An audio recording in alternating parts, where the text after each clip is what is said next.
성경에 있는 장수 가운데 모든 장 가운데 가장 짧은 장이 2절로 되어 있는 시편 117편입니다. 시편은 길다고 해서 이야기가 많이 있고 짧다고 해서 이야기가 없는 게 아니고 그 안에 함축되어 있는 하나님의 말씀의 계획이 있기 때문에 시편 117편을 묵상하면서 이 117편을 118편, 16편이나 118편하고 같이 해야 될까 이런 막 마음이 왔었는데 117편을 묵상하면서 우리가 함께 또 같이 은혜를 나누기 원합니다. 서론을 보고 본론에 가서 오늘 말씀을 짧지만 4개의 대지로 나눠가지고 함께 은혜를 나누기 원합니다. 오늘 말씀의 제목은 온 땅이여 여호와를 찬양하라, 이런 제목으로 말씀을 보겠습니다.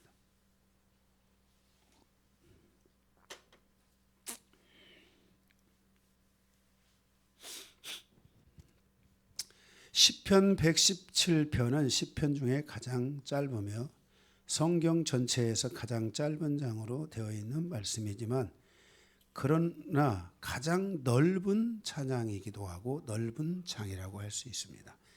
가장 넓은 장, 넓다 이 말이에요. 온 세계를 품고 있는 그런 말씀이 시편 117편이라고 할 수 있습니다. 이렇게 나라와 민족을 초월하여 모두가 하나님의 크신 사랑과 신실하심을 찬양할 것을 권면하고 있으며 또한 모든 민족을 향하고 있는 찬양이며 모든 민족을 부르고 있는 찬양이기 때문에 전 세계를, 전 열방을, 이 지구촌 전체를 부르고 있는 바로 이 시편이 시편 117편이라고 할 수 있겠습니다. 본 시편은 하나님의 영광과 찬송, 영광의 찬송을 하나님의 영광을 찬송하고 있는 영광송으로 분류됩니다. 대부분 주석가는 이 시편을 포로기 때 작성한 것으로 봅니다. 왜냐하면 후대의 언어적 특징을 보이고 있고 이사야의 뒷부분과 유사하기 때문에 바로 이사야서 하면은 이스라엘이 포로로 잡혀간 그것으로부터 시작해서 포로기 시대까지 이렇게 지어진 시편으로서 바로 그때로 추적을 하고 있습니다. 본 시편은 단 2절밖에 되지 않습니다. 그러나 이 짧은 2절 안에는 하나님의 복음의 핵심인 하나님 나라의 이 2절 안에는 하나님의 이 복음의 핵심과 하나님의 나라의 비전과 예배의 본질이 모두 들어가 있다고 할 수 있습니다. 시편 117편의 노래는 전 인류를 향하고 있으며 세계 만방의 모든 족속들을 향하고 있습니다. 오늘 이 시편 117편은 사도 바울이 로마서 15장 11절에 인용구로 사용한 말씀입니다. 신약시대의 이방인에게 복음을 전하는 것이 하나님의 뜻임을 증거하는 의미에서 바로 이 시편 117편을 사도 바울은 로마서에서 인용하여 15장 11절에서 이 말씀이 사용되고 있는 것을 보게 됩니다. 따라서 본 시편은 이스라엘만이 아니라 모든 민족이 하나님을 예배하고 찬양할 수 있도록 선언하고 있다는 것을 알 수 있습니다. 본 시편을 통해서 열방을 부르고 계시는 하나님의 이 선언을 통해 많은 은혜가 있기를 바라며 이 선언과 함께 우리도 하나님을 향하여 예배하는 자로 하나님의 복음을 위하여 부르심을 받고 하나님의 이 선언에 우리가 아멘하고 하나님 앞에 나오게 됐다는 것을 우리가 기억하면서 함께 은혜를 나누는 시간이 되기를 원합니다. 4개의 대지로 되어져 있는데요. 첫 번째 1번 대지입니다. 예배의 초대입니다. 1절 보게 되면 너희 모든 나라들아 여호와를 찬양하며 그랬습니다. 너희 모든 나라들아 여호와를 찬양하라. 이것은 단순한 어떤 명령이 아니라 하나님의 초청입니다. 모든 나라들은 여호와를 찬양해야만 된다라는 것입니다. 하나님은 이스라엘만의 하나님이 아니라 그분은 온 세상의 창조주이시며 모든 인류의 하나님이시다라고 했습니다. 그러니까 이스라엘 백성들이 포로기니까 포로로 잡혀갔잖아요. 이스라엘이 하나님을 향하여 나아가는 것이 굉장히 제한되어 있잖아요. 마음대로 예배하기도 쉽지 않고 그렇잖아요. 그런데 그 시대에 우리가 이 포로기 시대에 우리가 유명한 그 선지자가 바로 이 왕족이면서 선지자였던 다니엘이 있지 않습니까? 그 다니엘을 중심으로 이 다니엘이 복음을 전하는데 이 복음을 단순히 이 유대인에게만, 이스라엘 사람들에게만 이 복음을 전하지 않고 이 다니엘이 전 세계를 향하여 복음을 전하며 그 전 세계를 통치하고 다스리는 그 바벨론의 황제의 그 총리로서의 일을 하면서 그것도 4명의 총리를 거치면서 이 다니엘이 하나님의 복음을 외치는데 우리가 다니엘서를 보게 되면은 다니엘의 이 선지서가 단순히 이스라엘 민족만을 위해서 부르고 있는 게 아니란 말이에요. 전 세계, 전 열방을 향하여 복음을 전하고 있고 전 열방이 하나님 앞에 돌아오도록 촉구하고 있는 책이 바로 이 다니엘서라는 것을 알 수 있지 않습니까? 그래서 바로 오늘 이 말씀도 단순히 그냥 하나님은 이스라엘만의 하나님이 아니라는 거예요. 그분은 온 세상의 창조주이며 모든 인류의 하나님이시다라는 것을 이 한 절에 이 1절 상반절에 이것을 우리에게 선포하고 있다는 것이에요. 나라들, 백성들, 바로 이방의 모든 민족을 하나님의 예배로 초대하고 있다는 거예요. 그러니까 그 당시는 바벨론의 문명, 바벨론이 세계를 이렇게 통치하잖아요. 그러니까 전 세계 가운데 가장 핵심적인 제국이 바로 바벨론의 제국인데 그 바벨론의 제국의 왕들에게 느부갓네살 왕에게 하나님의 이 왕족들이 그곳에 가서 준비된 사람들이 그곳에 가서 그 사람들에게 믿음을 전해야 안 전해요. 전하잖아요. 거기 사드락과 메삭과 아벳느고도 음식을 먹지 않고 거기 하나님의 복음을 이방의 왕에게 전하잖아요. 그래서 이방의 왕이 느부갓네살 왕이 그 끓는 풀목 가운데서 하나님이 그들을 보호하고 있는 것을 증거하잖아요. 그죠? 다니엘이 사자굴에 들어갔을 때 그곳에서 하나님이 그 이방의 왕 앞에서 하나님이 그를 보호하고 있는 것을 증거하잖아요. 그렇죠? 이렇게 하나님은 그러면서 그들이 다 거기서 여호와를 찬양하고 다니엘서 안 보셨어요? 보셨죠? 거기서 막 하나님을 찬양하고 하는 이런 장면들이 나오잖아요. 다윗아 네가 믿는 하나님이 진정한 하나님이고 나도 그 하나님을 찬양한다 하면서 그런 장면들이 나오잖아요. 그죠? 예, 이런 모든 역사들이 바로 이렇게 증거되고 있는데 바로 그때 모든 민족을 하나님이 그 예배로 초대하고 있다는 거예요. 그래서 하나님을 찬양하라 이렇게 말씀하고 있다는 거예요. 하나님은 이 시편에 기록된 300년 후에 구약의 마지막 선지자 말라기를 통해서 말라기 1장 11절에 만군의 여호와가 이르노라 해 뜨는 곳에서부터 해 지는 곳까지 이방 민족 중에서 내 이름이 크게 될 것이다 라고 이 말라기 선지자가 선포하잖아요. 이방인 중에서 여호와의 이름이 하나님의 이름이 어떻게 된다? 크게 된다라고 이것을 선포하고 있잖아요. 그런데 그대로 됐어요, 안 됐어요? 됐다 이 말이에요. 그죠? 예, 정말 하나님의 이름이 높아졌던 거예요. 그리고 각처에서 내 이름을 위하여 분향하며 그랬어요. 이 분향한다라는 것은 예배하며 그랬잖아요. 예배한다라는 것은 결국은 뭐냐면 하나님을 향하여 찬양하게 된다는 거죠. 하나님을 향하여 노래하고 찬양하게 된다는 거죠. 그리고 깨끗한 제물을 드리리니 그랬어요. 자, 이스라엘 백성들이 이 말라기 시대쯤 와가지고 이스라엘이 멸망할 때쯤 그들은 하나님 앞에 그들의 죄 문제를 해결해야 될 제물을 가져오는데 죽은 사체를 가져왔잖아요. 썩어 있는 것들을 가져왔잖아요. 그리고 나중에는 이제 남유다도 그들이 멸망하게 되는 과정에서 보게 되면은 성전에서 그들이 하나님을 향하여 제사 제도를 갖는 게 아니라 우상을 섬기면서 우상에게 구원을 요청하고 이런 일들이 있었잖아요. 이게 누구에게 있었던 거예요? 유대인에게 있었던 거란 말이에요. 유대인에게. 그런데 이방인들이 이제 깨끗한 제물을 가져온다는 것은 이방인들이 그 깨끗한 제물, 바로 유일하게 우리의 죄를 용서하신 예수 그리스도의 피를 붙잡고 예배할 것을 말하고 있는 거예요. 응? 그래서 정말 말도 안 되는 이야기잖아요. 예수가 동정녀 마리아에게서 나고, 그죠? 그 예수가 십자가에 죽었는데 그 십자가에 죽으신 예수가 우리의 죄를 용서하셨다. 그리고 그 예수의 피를 믿는 자들을 하나님이 의롭게 하신다.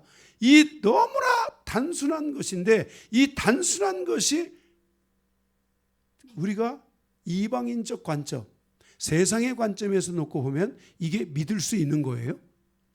없는 거잖아요.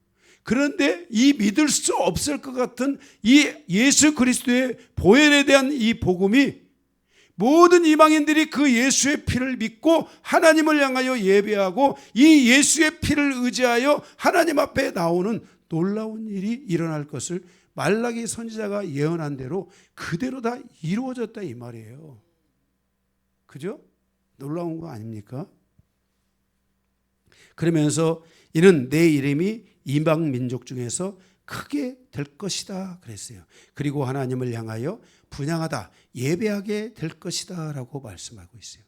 바로 이방인을 통하여 여호와께서, 하나님께서 예배를 받으시고 찬양을 받으시고 영광을 받으신다고 말씀하고 있는 거예요. 그러니까 지금 이 포로기 시대의 이때 이 시편이 기록되어 있는데, 이 시편의 말씀은 마치 예언적인 선포와 같다 이 말이에요. 응? 너희 모든 나라들아 여호와를 찬양하라 하고 이 짧은 이 시편 이 두 절 중에 1절의 상반절에서 전 세계를 향하여 여호와를 찬양하라고 선언하고 외치고 있다는 거예요. 놀랍지 않습니까? 그리고 그대로 다 됐어요, 안 됐어요? 됐다는 거죠. 예.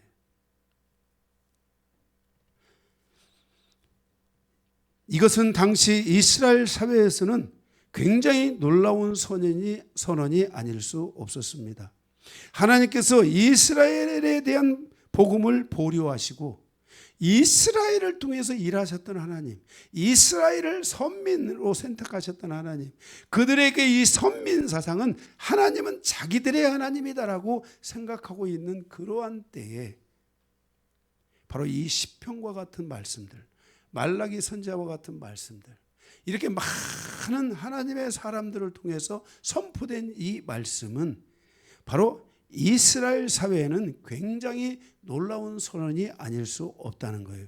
그것은 하나님께서 이스라엘에 대한 복음을 보류하시고 이방 민족을 선택하셔서 그들 가운데 하나님의 사람들을 부르시고 그들을 하나님의 복음의 통로로 사용하셔서 그들을 세계 만방에 보내셔서 부르신 그들이 가서 그곳에 가서 하나님의 복음을 증거하는 놀라운 이 일들을 하나님이 이방인을 통해서 하시게 된다는 것이에요. 응? 유대인의 입장에서는 유대인은 하나님의 말씀을 맡은 자였잖아요. 그런데 그 말씀의 사명을 그들이 다 전하지 못하니까 하나님께서 이방인을 통하여 하나님의 그 놀라운 사명을 다 드러낼 수 있도록 그 일을 하나님이 하시고 있다는 것이에요.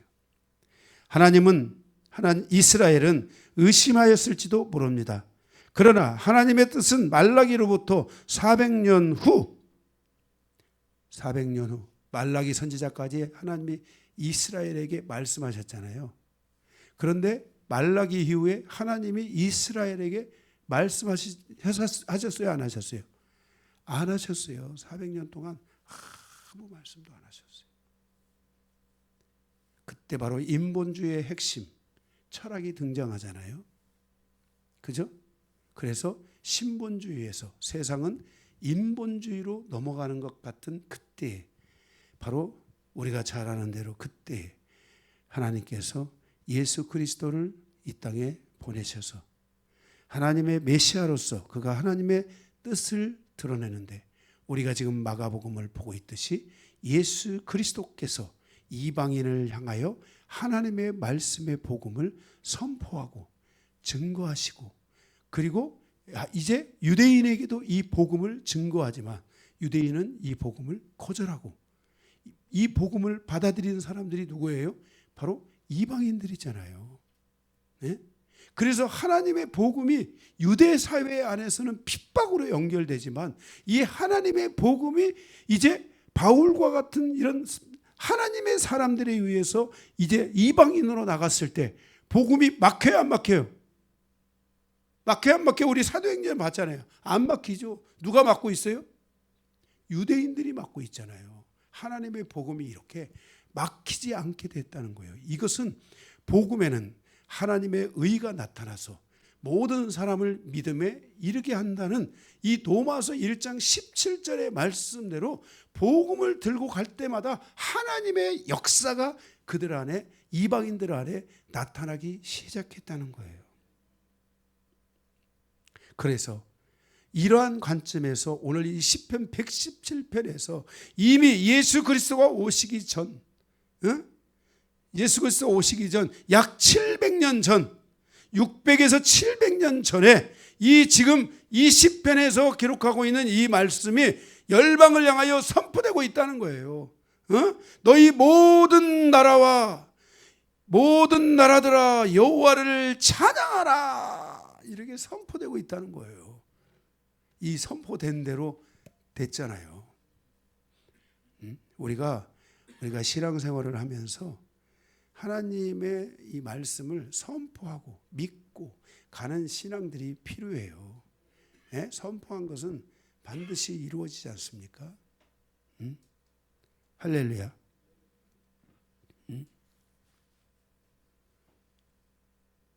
그래서 우리가 이것을 선포하고 가야 돼요.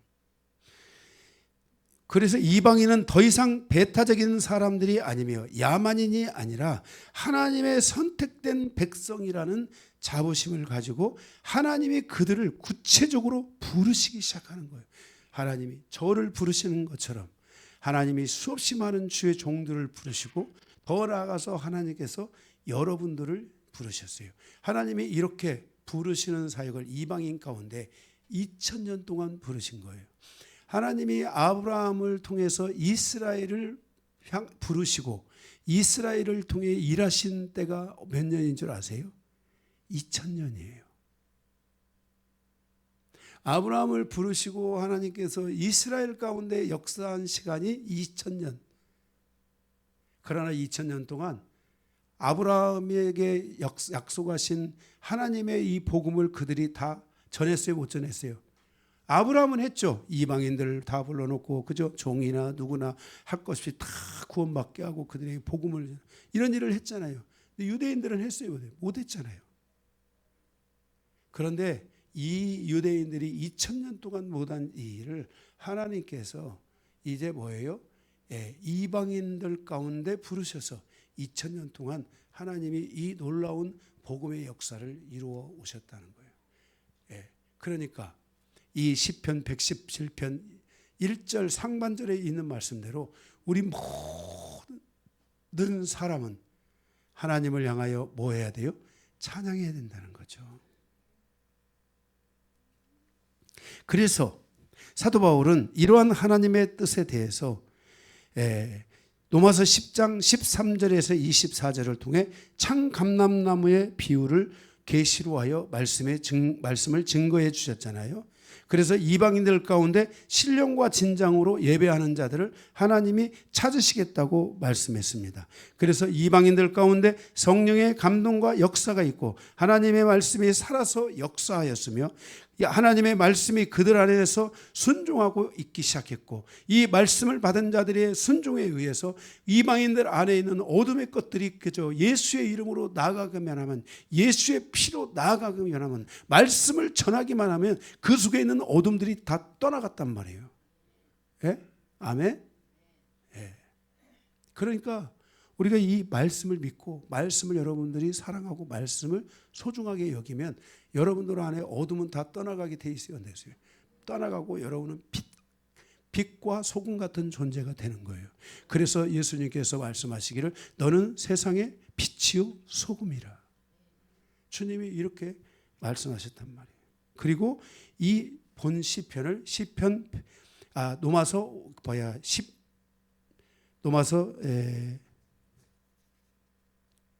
15장 11절에 이 말씀을 인용해 가지고 모든 이방의 모든 사람들이 하나님을 찬양해야 될 것에 대해서 이 말씀이 이렇게 예언되어졌으니까 이 말씀대로 이방의 모든 사람들은 하나님을 찬양해야 된다.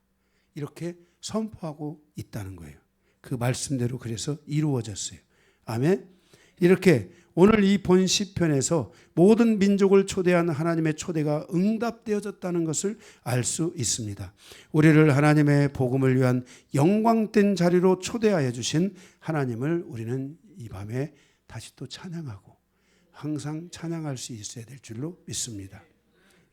두 번째, 첫 번째는 예배의 초대인가 하면 두 번째는 예배의 확장입니다. 예배의 확장. 1절 하반절입니다. 다시 한번 읽겠습니다. 너희 모든 나라들아 여호와를 찬양하며 너희 모든 백성들아 그를 찬송할지어다 그랬습니다. 너희 모든 백성들아 그를 찬양할지어다라는 것입니다. 그러니까 예배는 교회 안에서 끝나지 않았다는 거예요. 계속 너희 모든 백성들아 여호와를 찬양할지어다. 계속 아멘. 예배가 이렇게 계속되게 하셨다는 거예요. 그래서 이 하나님의 복음이요 멈춘 적이 있어요 없어요? 멈춘 적이 없어요. 하나님의 이 구원의 역사가 멈춘 적이 있어요 없어요? 계속 여호와를 찬양하라고 이렇게 확장을 선포하고 있다는 거예요. 성도들은 예배를 통해서 변화되고 자신을 개혁하는 삶으로 결단하는 시간들이 되어야 합니다. 그리고 그 결단은 삶으로 흘러가야 합니다. 예배는 결단의 시간이며 헌신의 시간입니다. 여호와를 내가 예배하고 여호와를 찬양하는 마음이 나의 가정으로 일터로 나의 삶으로 계속해서 가도록 해야만 한다는 것입니다. 예배는 결단의 시간이며 헌신의 시간입니다.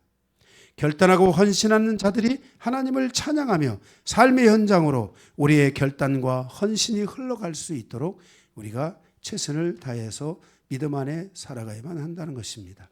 그러므로 진정한 예배의 무대는 예배당이 아니라 가정이며 직장이며 삶의 현장입니다. 바로 내가 있는 그곳에서 계속해서 여호와를 모든 백성들아 여호와를 찬양하라 했으니까 내 옆에 있는 사람도 모든 백성에게 들어갈까요 안 들어갈까요? 지금 여러분들이 가정으로 가고 일터로 가고 삶의 현장으로 갔을 때 여러분 옆에 있는 사람들이 다 모든 백성이 아니에요. 모든 백성이에요. 그러니까 나로부터 이 여호와를 향하여 예배하는 이 예배가 하나님을 높이고 찬양하는 이게 계속해서 흘러갈 수 있도록 해야만 한다는 거예요. 아멘. 우리도 이제 영광교회도 정말 이렇게 이 영광교회가 서로 이 믿음, 사랑, 소망 안에서 이 그물을 꽉 튼튼하게 해놓고 이제 누군가가 또 들어오면 나가지 못하도록 그렇게 해서 열심히 해서 누군가 들어올 수 있도록 해야 됩니다. 응? 누군가 들어올 수 있도록. 그리고 누가 또 새신자 또 그 선물 비용하라고 또 50만 원 또 헌금을 했더라고요. 그래서 뭘 준비를 해가지고 이제 새신자 들어오면 선물도 주고 또 그 여러분의 이 사랑의 그물, 이 믿음의 그물, 이 소망의 그물 그 안에 여러분들이 튼튼하게 해서 나가지 못하도록, 응? 정말 여러분들이 다 여러분들 수준이 다르잖아요. 어떤 분들은 믿음의 지금 사모함 속에 있는 분이 있고 사랑의 그 마음 속에 있고 저 사람은 왜 사랑을 안 해요? 이렇게 할 필요가 없어요. 지금 믿음하고 있으니까 걱정하지 마세요. 응? 어떤 사람은 또 그 단계를 뛰어넘어 또 소망을 하면서 주님을 바라보면서 살아가는 사람도 있지 않겠어요? 그러니까 우리가 각자에게 주신 그 그물을 잘 기어가지고 사도 요한처럼 그죠? 그물을 다 기었잖아요. 그가 그물 깃는 사역을 했고요. 그래서 그가 가는 곳마다 교회 사람들이 세워진 거예요. 구멍난 그물을 다 기운 거예요. 이 사도 요한의 사역이 그런 사역이었어요. 예. 그리고 이번에 제가 이제 시찰 송년회가 있는데 세계 시찰이 있는데 거기 제가 이제 노회장으로서 방문을 하는데 거기 어떤 목사님이 그러시더라고요. 아유, 세례 요한이라 빨리 죽을 것 같다고. 그래서 제가 그랬어요. 아닙니다, 목사님. 저는 세례 요한이 아니고 저는 사도 요한이에요. 전 사도 요한을 좋아해요. 아, 그러시냐고. 여기 오니까 강 목사님이 사도 요한이라는 걸 알았다고. 네, 그래서 제가 사도 요한이라고 확실하게 말했어요. 네. 우리가 이렇게 하나님의 이 복음이 계속해서 우리가 이렇게 이제 예배나 이런 것들이 확장돼가 돼요. 이 말씀 그대로 모든 백성이에요. 그죠? 모든 백성은 예수 믿는 백성, 예수 안 믿는 백성 다 포함한 모든 백성이잖아요. 이렇게 해서 이 모든 백성에게 이 예배가 계속 확장되어져 갈 수 있도록 우리가 최선을 다해야 될 줄로 믿습니다. 그래서 예배의 확장은 바로 나로부터 시작되는 거죠. 예? 찬양도 있잖아요. 하나님의 초대를 선포하고 모든 사람들이 하나님의 초대에 나올 수 있도록 우리가 우리의 변화된 모습과 성장하는 모습과 사랑하는 모습과 믿음의 모습, 소망을 가지고 살아가는 이런 모습들을 우리가 보여줘야 될 줄로 믿습니다. 이러한 결단과 헌신으로 말미암아서 하나님의 복음에 대한 두려움이 제거되고 우리가 이 하나님의 복음을 가지고 갈 때 이 헌신과 이러한 결단에 의해서 하나님의 역사가 이루어지게 된다는 것입니다. 저는 교회마다 성장한 교회를 가보면요, 목사가 잘해서 성장한 교회가 아니에요. 누가 잘하냐면 거기에 특별한 은사를 있는 분들이 있어요. 전도의 은사. 나가서 누가 나가라 말할 것도 없어요. 자기 나가고 누가 옆에 한두 사람 데리고 나가가지고 복음을 가져와가지고 막 사람들을 쫙 전도하는 거예요. 제가 전도를 해봐서 알아요. 제가 전도를 한 것은 목사님이 똑똑해서 전도를 제가 한 게 아니에요. 내가 전도하고 싶어서 가서 열심히 전도하니까 사람들이 많이 와가지고 그래서 제가 전도왕도 하고 그래서 제가 사역을 할 때마다 하나님께서 사람들을 더해 주셨어요. 진짜 저의 목회의 여정에서 제가 큰 교회 못해서 그렇지 제가 목회를 하는 이 여정 속에 하나님께서 사람들을 계속 더해 주신 거예요. 그것은 하나님의 이 복음을 향한 나의 기도, 하나님의 이 복음을 향한 결단, 헌신, 그리고 이 하나님의 이 복음을 가지고 영혼들을 주님 앞으로 이끌어 가야 되겠다는 이러한 심령이 우리의 마음의 중심에 있어야만 한다는 것이에요. 요한계시록 9장 7장 9절을 통해서 사도 요한은 시편 117편의 말씀을 완성을 하셨음을 보여주십니다. 각 나라와 족속과 방언, 백성과 방언에서 아무도 능히 셀 수 없는 큰 무리가 흰옷을 입고 보좌 앞과 어린 양 앞에 서서 외쳐 이르되 구원하심이 보좌에 앉으신 우리 하나님 어린 양께 있도다. 구원하심이 어린 양께 있도다 라고 흰옷을 입은 많은 사람들이 와서 그 말씀을 외쳤다는 거예요. 응? 모든 사람들이 와서. 그러니까 오늘 말씀처럼 너희 모든 백성들아 그를 찬송할지어다. 아멘. 그래서 나만 백성이 아니라 옆에 예수 안 믿는 백성도 있구나. 응? 그 모든 백성들이 다 하나님을 향하여 예배에 올 수 있도록 그렇게 해야만 한다는 것을 말씀하고 있는 것입니다. 그래서 첫 번째 예배에 하나님께서 예배에 초대를 하고 있다면 두 번째 말씀은 예배 확장을 우리에게 말씀해 주고 있습니다. 세 번째, 찬양의 이유에 대해서 말씀합니다. 2절 상반절을 보면 찬양의 이유 2절 우리에게 향하신 여호와의 인자심이 크시고 그랬습니다. 우리에게 향하신 여호와의 인자라는 것은 헤세드, 사랑입니다. 사랑. 우리에게 향하신 여호와의 사랑이 뭐다? 크다. 그러니까 하나님이 우리를 사랑하는 마음이 너무나 크다. 그래서 하나님이 우리를 사랑하시기 때문에 하나님께서 우리를 어떤 모습으로든지 말할 수 없는 수없이 많은 것들로 우리를 하나님이 축복하시고 인도하시고 함께 해주시는 이 은혜가 크다. 누구에게든지. 아멘. 그래서 우리는 하나님을, 모든 사람들이 하나님을 찬양해야 된다는 거예요. 사실 우리가 예수 안 믿어도요, 지금 우리가 예수 안 믿는 이 세상도 지금 하나님께서 이 세상을 사랑하고 있는 거예요. 왜냐하면 우리가 요한계시록에 보면은 하나님께서 4명의 천사를 통해서 지구 이 끝에 저 끝 네 사방에서 그 환란이 오지 않기를, 멸망의 전쟁이 오지 않기를 지금 이렇게 잡고 있잖아요. 여러분의 가족들이나 여러분 주변에 있는 사람들의 영혼을 구원해야 되고 그들의 하나님께 돌아와야 되고 하나님을 향해서 나아가야 될 사람들을 향해서 하나님께서 그들이 나올 수 있도록 하나님께서 지금 우리에게 기회를 주시는 거예요. 그래서 하나님이 말씀하잖아요. 보라, 지금이 구원의 날이요, 지금이 은혜 받을 만한 때라고 말씀하고 있잖아요. 우리가 지금, 그러니까 우리는 계속해서 누군가를 위해서 기도를 시작해야 되고 기도도 해야 되고 하나님 앞에 나올 수 있도록 인도해야 되죠. 왜? 하나님께서 이 끈을 붙잡고 있는 동안에 이게 하나님의 우리를 향한 사랑이에요. 인간을 향한 사랑, 이방인을 향한 사랑. 이방인의 충만한 수가 채워지면 종말이 온다고 했잖아요. 이방인을 향한 사랑이 느껴지세요? 여러분 보세요. 69일에가 되고 예수님이 십자가에 죽으시면 환란이 오죠. 환란이 와야 안 와요? 70일에, 다니엘의 70일에 환란이 오게 돼 있었죠. 그리고 주님이 가셨다가 재림하시는 거죠. 제자들은 그렇게 생각했어요, 안 했어요? 모든 제자들은 다 그렇게 생각했고 그 당시에 모든 교회들은 다 그렇게 생각했어요. 그래 안 그래요? 그런데 십자가에 주님이 죽으시기 전 단 하나의 말씀을 주셨잖아요. 내가 이방인의 충만한 수가 채워지기까지 마지막 이 한 일회가 이루어지는 것을 내가 보류해 주리라. 그래서 이방인의 구원이 시작된 거잖아요. 지금 이방인의 한 사람 한 사람이라도 더 주님 앞에 돌아올 수 있는 이 길을 주님께서 지금 이렇게 붙잡고 있는 것은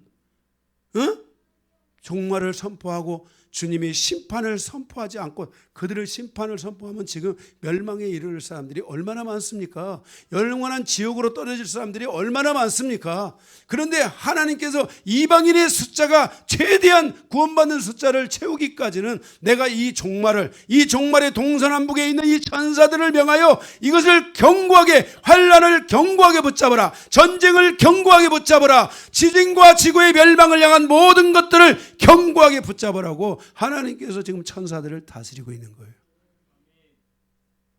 이때는 누구를 위한 시대예요? 바로 이방인을 위해서 그 일을 하고 있는 거예요. 이방인의 충만한 수가 채워지기를 위해서. 그러니까 지금 영혼을 위해서 기도해야 되는 거예요. 나도 우리 지금 대전의 사돈댁에 우리 바깥 사돈이 지금 예수를 안 믿어서 매일매일 기도하고 있어요. 그 가정에 마지막 하나님의 구원의 역사가 이루어지게 해달라고. 이런 기도, 최소한 기도라도 해야 돼요. 최소한 기도라도 해야 돼요.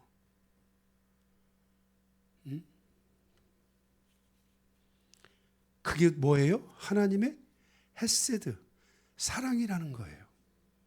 그 사랑이 너무나 크다는 거예요. 그렇게 느껴지십니까? 나를 향한, 이 이방인을 향한, 우리 가정을 향한 하나님의 이 사랑이 크게 느껴지시냐 이 말이에요. 에? 바다를 먹물로 삼아 다 기록하여도 기록할 수 없는 이 하나님의 사랑, 나를 향한 사랑, 나를 향하여 이 마지막을 보류하고 계신 하나님의 이 사랑이 여러분에게 느껴지시느냐 이 말이에요. 그 하나님을, 그 하나님의 사랑, 인자하심을, 그 사랑하심을 찬양하라는 거예요. 하나님의 사랑을 찬양하라는 거예요. 그분이 모든 생명의 주인이시기 때문에, 창조주이기 때문에, 우리를 죄에서 구원할 구원자이기 때문에 우리는 그분을 찬양해야 되고, 이방인을 향하여 마지막 이 구원의 역사가 이루어지기까지를 위해 지금 마지막 7년, 이 환란의 7년의 시간을 지금 하나님께서 보류하고 계시는 거예요. 누구를 위해? 다른 사람 아니에요. 이방인을 위해서 이것을 보류하고 있는 거예요. 이방인이 누구예요? 나의 옆에 있는 모든 사람들아, 여호와를 향하여 예배하라고 그랬잖아요. 응? 예배하라고 그랬잖아요. 제가 오늘 집사를 위해서 제가 기도하면서 느끼는 것이, 이걸 계기로 해서 오늘 집사가 정말 돈 버는 데만 집중하지 않고 이제 예배도 좀 오고 이렇게 됐으면 좋겠다라고 제가 계속 기도하고 있어요. 이런 부분을. 그래서 이 하나님의 사랑을 여러분들이 느끼셔야 돼요. 호흡 있는 자는 하나님을 찬양해야 됩니다. 찬양은 단순한 노래가 아닙니다. 우리를 구원하신 하나님의 자녀로서의 존재됨에 대한 고백이며, 하나님과의 나의 관계, 아버지와 아들과의 관계, 아버지와 딸과의 관계에 대한 고백인 것입니다. 내가 하나님의 아들이 되고 딸이 되었기 때문에 하나님 아버지와의 사랑의 관계를 맺었기 때문입니다. 내가 그를 사랑하고 그가 나를 사랑하시기 때문에 우리가 그 하나님을 향하여 찬양해야만 하는 것입니다. 하나님은 말라기 선지자를 통하여 질문을 두 가지 하셨습니다. 이스라엘 백성들에게 두 가지 질문을 했습니다. 네가 나를 공경하느냐? 네가 나를 사랑하느냐? 그런데 그들은 이스라엘은 하나님을 공경하는데 실패했던 것입니다. 이스라엘은 하나님을 사랑하는 것에 실패했던 것입니다. 이제 이방인들을 향하여 이 질문을 던지고 있습니다. 이방의 사람들아, 네가 나를 공경하느냐? 네가 나를 사랑하느냐라고 그렇게 묻고 있습니다. 사랑하는 성도 여러분, 여러분들이 하나님을 향하여 내가 하나님을 사랑합니다 라고 여러분들이 그렇게 고백하실 수 있기를 바랍니다. 내가 존재하는 이유는 하나님을 예배하기 위함이라는 것입니다. 그래서 우리는 이것이 시편 바로 117편의 메시지, 이 짧지만 이 간결하지만 그 속에 하나님을 향한 이 간절한 마음이, 이방인들을 향한 간절한 마음이 그 속에 있다는 것을 말씀하고 있습니다. 진정한 예배, 진정한 찬양이란 멋있는 예배, 멋있는 어떤 조건이 더 좋은 예배를 찾는 것이 아니라 하나님을 향한 사랑의 마음을 우리는 찾아가야만 합니다.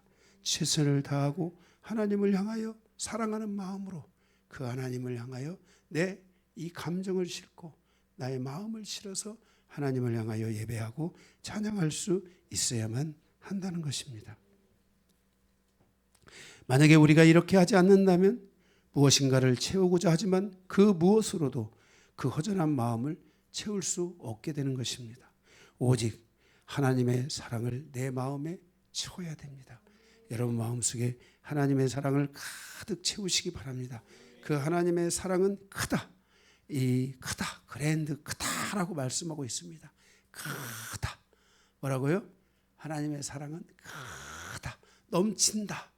응? 아멘? 예, 크다라고 말씀하고 있습니다. 오늘 우리가 교회 안에서 진정한 예배는, 바로 찬양은, 진정한 찬양은 바로 이 공간 안에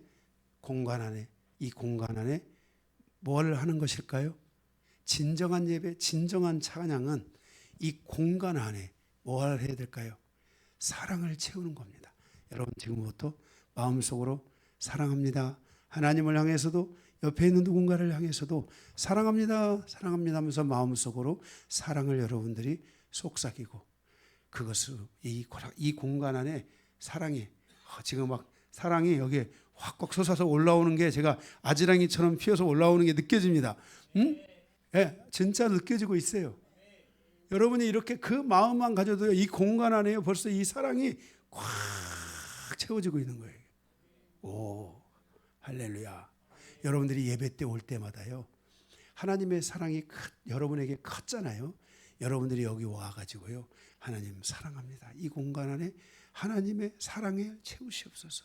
내가 여기다가 풍선 하나, 사랑, 노랑 풍선, 사랑의 노랑 풍선, 저기다가 사랑의 빨간 풍선, 저기다가 사랑의 파란 풍선, 저기다가 사랑의 힘 풍선. 이렇게 해서 여러분들이 사랑의 풍선들을 다 쏘아 올려 보십시오. 여기 여러분들이 들어오면서부터 벌써 풍선 단어만 막 뭔가 이벤트가 있는 것 같잖아요. 하나님은 말씀에는 이벤트가 있다고 그랬어요. 예? 나바르 하나님 말씀에는 나바르 이벤트가 있대요. 예, 그것은 바로 하나님이 승리한 자들에게 주는 전리품, 은혜, 축복 이런 것들이 있다는 것을 말씀하고 있어요. 하나님이 우리에게 묻습니다. 유대인에게 물었듯이 우리에게 묻습니다. 너희는 나를 공경하느냐? 너희는 나를 사랑하느냐라고 하나님께서 묻고 계십니다. 이제 우리가 하나님께 대한 불순종을 멈추고 하나님의 뜻과 말씀을 즉각적으로 순종하는 헌신과 개혁이 우리 안에 일어나야 됩니다. 그리고 그분의 사랑을 우리 안에 채울 뿐만 아니라 이 공간 안에 우리도 하나님을 사랑하는 마음을 이곳에 가득 채워서 이 예배가 오늘 우리의 이 찬양이 이 사랑의 공간 안에서 하나님을 사랑하는 마음을 가지고 우리가 노래하고 찬양하고 예배하는 그와 같은 것이 있어서 이 교회는 작지만 이 교회에 오면 나를 사랑하는구나 하는 것을 하나님이 느끼게 해야 될 줄로 믿습니다. 하나님의 사랑이 나의 삶의 모든 것보다 크다고 느껴져야 됩니다. 하나님의 사랑의 크심이 내게 느껴지지 않는다면 그는 자기 감정을 따라서 살고 있기 때문에 그렇습니다. 나의 감정을 주님 앞에 내려놓고 십자가에 못 박고 그리고 그 안에서 나의 그 모든 아픔과 고통을 치유하시고 나를 사랑하셔서 십자가를 지시고 피 흘리신 주님을 바라보면서 주님이 나를 위해 이 귀한 일을 해주셨습니다. 주님 사랑합니다 하고 여러분들이 그 사랑의 마음을 주님 앞에 이 예배당에 이 공간에 오셔서 여러분들이 들으시기를 주님의 이름으로 축복합니다. 하나님의 크신 사랑은 내가 예배하고 찬양해야 할 이유인 것입니다. 제가 찬양해 보니까 그런 찬양이 있더라고요. 우리 모인 이유, 노래하는 이유, 주 예수, 그런 찬양이 있죠. 주를 향한 노래, 세상 향한 노래, 그죠? 부활하신 여기 계신 다시 오실 예수 하면서 뭘 해야 돼요? 막 사랑을 보내야 될 거 아니에요. 예수 하고 막 이렇게 이런 걸 보내야 될 거 아니에요. 아멘? 너무 똑같게만 하지 마세요. 그냥 이렇게도 하지만은 여기 이런 것도 보내고 사랑도 보내고 하기야 뭐 일관성 있게 손흥민 선수가 토트넘으로 갔는데 토트넘에서 항상 이걸 하더라고요. 일관성도 나쁘지 않아요. 그렇지만 어쨌든 그거를 할 때 사랑 하면서 이렇게 보내세요. 예, 하나님 물으신단 말이에요. 네가 나를 사랑하느냐? 하나님 물으신단 말이에요. 아멘. 예, 그럴 때 우리는 2000년 동안 우리를 구원하시고 우리에게 이 놀라운 시간을 주신 그 하나님을 우리가 생각하고 이 대한민국에 베풀어 주신 하나님의 은혜를 사랑하면서 하나님, 우리는 당신을 사랑합니다. 우리는 당신을 결코 배반치 않습니다. 하나님의 사랑으로 나의 남은 삶이 살아가기를 약속드립니다 하면서 여러분들이 하나님 앞에 이 사랑의 이 점프를 좀 드리시기 바랍니다. 마지막 네 번째, 하나님의 진실하심이 영원하기에 하나님을 예배해야 한다는 것입니다. 거기에 2절 하반절을 보면 여호와의 진실하심이 영원함이로다. 할렐루야 그랬습니다. 여호와의 진실하심이 영원하다. 네, 그래서 하나님을 예배하고 찬양해야만 한다는 것입니다. 여호와의 진실하심이 영원하다. 이 말은 뭐냐면 우리를 향한 하나님의 진리, 말씀이 영원하다. 그러니까 하나님은 계속 영원토록 계속해서 우리에게 뭐 하신다? 말씀을 주시는 하나님이라는 거예요. 그거에 변함이 없다는 거예요. 좋을 때나 나쁠 때나 힘들 때나 어떨 때나 할 것 없이 항상 하나님이 우리에게 예배 말씀을 주고 있다는 거예요. 그래서 그 하나님의 진실하신 그 말씀을 주시는 은혜가 예? 영원하기 때문에 우리가 그 하나님을 찬양해야 된다라고 말씀하고 있습니다. 그러니까 모든 것이 변화해도 하나님의 말씀은 영원하시다고 말씀하고 있습니다. 하나님의 약속은, 사람의 약속은 흔들리지만 하나님의 약속은 영원히 서 있습니다. 하나님은 어제나 오늘이나 영원토록 변치 않고 우리를 사랑하고 우리에게 말씀을 주시고 계시는 하나님이십니다. 이것이 바로 하나님의 복음의 본질입니다. 우리가 하나님을 사랑하기 때문이 아니라 하나님은 우리를 사랑하신다는 사실을 말씀으로 우리에게 기록하여 주셨습니다. 내가 하나님을 사랑해서 간 것이 아니라 누가 오신 거예요? 하나님이 우리를 사랑해서 오셨다는 거예요. 이게 사랑의 이 하나님이 우리를 향한, 이방인을 향한 사랑의 헌신이 있으셨다는 거예요. 하나님께서 우리를 향하여 오셨다는 거예요. 그러므로 우리는 언제든지 돌아올 수 있고 회복될 수 있고 승리할 수 있고 하나님의 구원을 얻을 수 있어요. 왜? 하나님이 계속해서 뭐예요? 우리를 향해서 오고 있기 때문에. 하나님이 여러분을 향해서 계속 가고 있다는 거예요. 그분의 그 말씀이 영원토록 계속해서 가고 있다는 거예요. 마지막까지. 인류의 종말이 이루어질 그때도 이방인들 가운데 하나님을 사랑하고 하나님을 믿는 자들은 살아남아요, 안 살아남아요? 하나님의 긍휼이 있고 은혜가 있고 구원이 있잖아요.